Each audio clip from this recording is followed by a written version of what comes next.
এতে তো কোনো সন্দেহের অবকাশ নেই। বিজেপি সরকার সমস্ত এজেন্সিকে, সমস্ত সংস্থাকে নিজের মতো করে পরিচালনা করছে। আপনার ডিফেন্স থেকে শুরু করে সমস্ত মন্ত্রণালয়, বিএসএফ তাদের হাতে আছে। সেখানে বলছে ঘুষপেটিয়া ঢুকে যাচ্ছে, সেগুলো তারা নিজেরাই কিছু কন্ট্রোল করতে পারছে না। এ সরকার তো ব্যর্থ।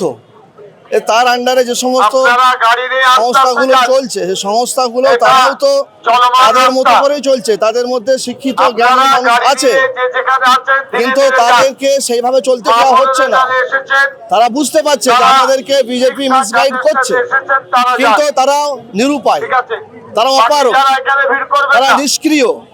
তাদেরকে যেমন অর্ডার করবে তারা তেমন করছে। জমিয়ত উলামায়ে হিন্দ প্রথম থেকেই বিরোধিতা করে এসছে।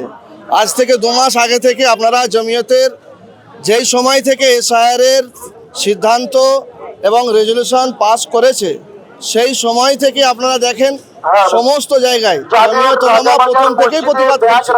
আমরা জেলায় জেলায় প্রতিবাদ করেছি, ব্লকে ব্লকে করেছি, এখনো আমরা কাজ করছি।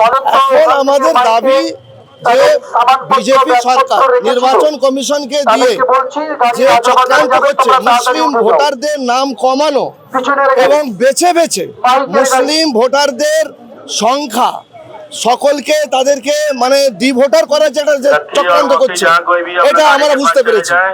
এটা হতে দেওয়া যাবে না। বিশেষ করে মুসলমানদেরকে টার্গেট করছে। একটা গ্রামে যদি 500 ভোটার থাকে, তাদের 500 ভোটারের মধ্যে যদি 100টা যদি সেখানে মানে অমুসলিমের নাম থাকে, সেখানে 400টা মুসলমানের নাম রেখেছে। নামের ভুল ভ্রান্তি বা যে কানেক্টিং যে সমস্ত বিষয়গুলো আছে, সেগুলো তো সকলেরই দুর্বলতা আছে, কমিয়ে আছে। যে 2002-এ যে নিজে ভোট দিয়েছে, তাকে পর্যন্ত হিয়ারিংয়ে ডাকছে, সেও এখন সন্দেহের মধ্যে রয়েছে।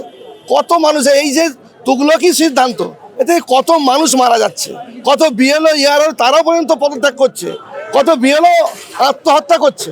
তাহলে এই তুগলকি সিদ্ধান্ত তো একে প্রত্যাহার করা উচিত।